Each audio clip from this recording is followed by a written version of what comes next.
कथा खूब सुन रखी। बोलिए कल की भगवान की जय। 24वां अंतिम जो अवतार माना जाता है वो कल की अवतार। तो ये चारों युगों में भगवान के 24 अवतार मुख्य हैं और बाकी अवतारा असंख्य असंख्य अवतार भगवान के होते हैं। और इसीलिए हमारे संत लोग कहते हैं कि उनका नाम आप किसी भी रूप में कभी भी कहीं भी कैसे भी जपें। हाँ, कई माताओं को हम मंत्र जपते हुए देखते हैं, वैदिक मंत्र नहीं जपना चाहिए। कुछ माताएं त्र्यंबकम यजामहे इत्यादि मंत्र जपती हैं, कुछ भूर्भुवः स्वः इत्यादि मंत्र जपती हैं, ये नहीं जपना चाहिए, है ना। आप राम राम करें, कृष्ण कृष्ण करें, नारायण नारायण करें, शिव शिव करें, है ना। माता जी का, है ना, नमस्कंडिकायै माता जी का करें। अपने इष्ट का आप नाम जप सकते हैं। हम एक निवेदन और करना चाहेंगे, हमें सुबह सुबह यहाँ गायत्री मंत्र माइक में सुनता है, वो नहीं चलाना चाहिए। जो आजकल स्कूलों में मंदिरों में जो गायत्री मंत्र चल रहा है, ये देखिए, गायत्री मंत्र तब कान में पढ़ना चाहिए।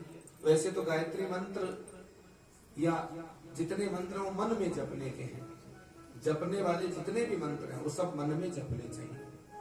आपने देखा होगा कभी माला लेकर के तपस्वियों को, संतों को, ब्राह्मणों को, आचार्यों को, साधकों को, भक्तों को जपते हुए, क्या वो ऐसे दहाड़े मार मार के जपते हैं? एकदम मंत्र मंत्र जो मन में जपने से तार दे, वो मंत्र है महाराज। जपने वाला मंत्र चिल्लाया नहीं जाता। हाँ, जो वेद पाठ चलता है उस समय सारे मंत्र जो बोले जाते हैं उनको कहते हैं श्रुति। उस समय उनको सुनना चाहिए बैठ करके।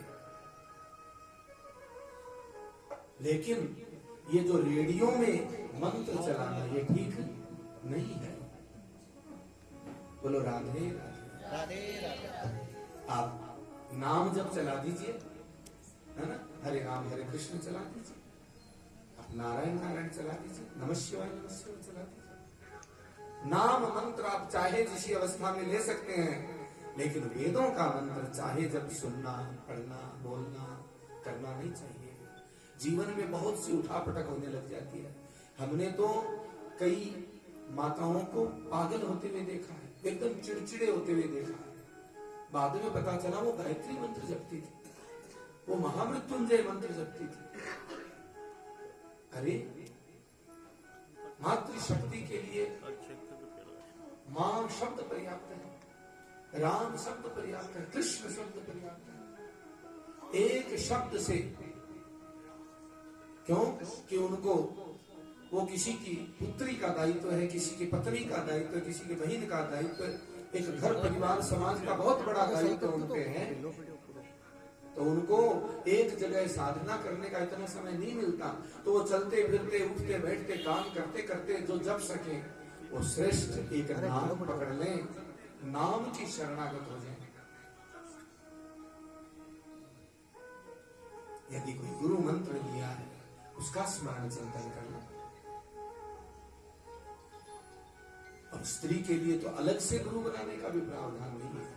हाँ, यदि पति से सहमति है, सम्मति है तो ले सकते हैं, अथवा पति एकदम विमुख है, कोई लेना देना नहीं, या पति है नहीं, तो वो उस परमात्मा की ही है, इसलिए उस परमात्मा का नाम ग्रहण कर सकती है, पति की सहमति से कर सकती है। लेकिन आजकल तो चोले बदलने की तरह गुरु बदले जा रहे हैं। हमने भी आचार्यों से दीक्षा शिक्षा ग्रहण की है और उन्हीं के आशीर्वाद से दीक्षा शिक्षा देते भी हैं। लेकिन क्या आपने कभी सुना कि आ जाओ आ जाओ आ जाओ, नाम ले लो, नाम? ऐसे थोड़ी होता है। आजकल तो बुला बुला के दिया जा रहा है। इसीलिए संतों ने कह दिया कि कलयुग में लोभी गुरु और लालची चेला और दोनों नरक में ठेलम ठेला। यदि लोभ और लालच से काम किया जाएगा तो बात बनेगी। जब श्रद्धा हो, विश्वास हो, निष्ठा हो, पति और परिवार की सहमति हो, तब गुरु मंत्र धारण किया जाता है। और गुरु कोई शरीर थोड़े है, गुरु तो वो दिव्य चेतना है जो उस नाम के रूप में आपके अंदर प्रवेश हो चुकी है। अब उसको जपते जपते जपते जपते आप भी उसी रूप में हो जाएंगे, जैसे गुरु पुत्र गुरु की तरह ही होता है। इसी प्रकार वो मंत्र आपको सद्मार्ग देता है। इस प्रकार तप ध्यान आदि का चिंतन किया।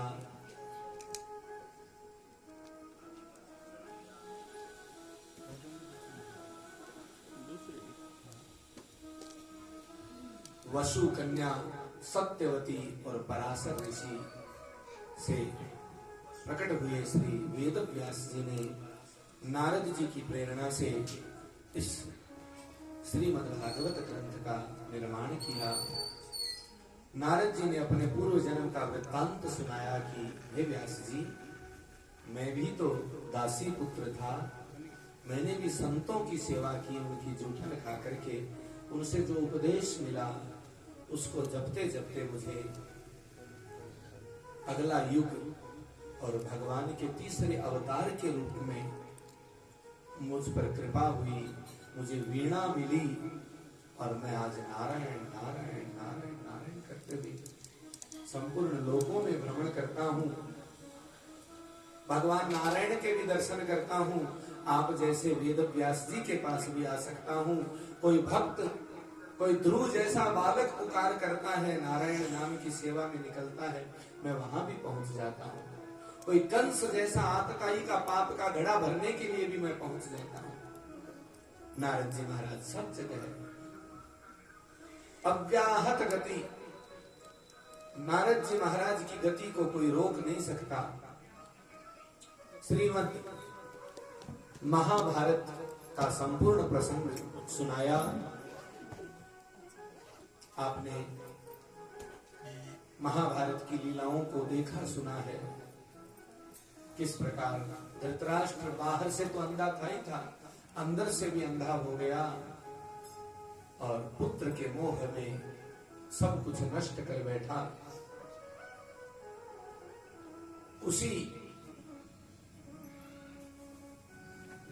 दुर्योधन के मित्र अश्वत्थामा, द्रोण पुत्र अश्वत्थामा ने संकल्प लिया कि बताओ मित्र, तुम्हारी मरने से पहले अंतिम इच्छा को कैसे पूरी करूं।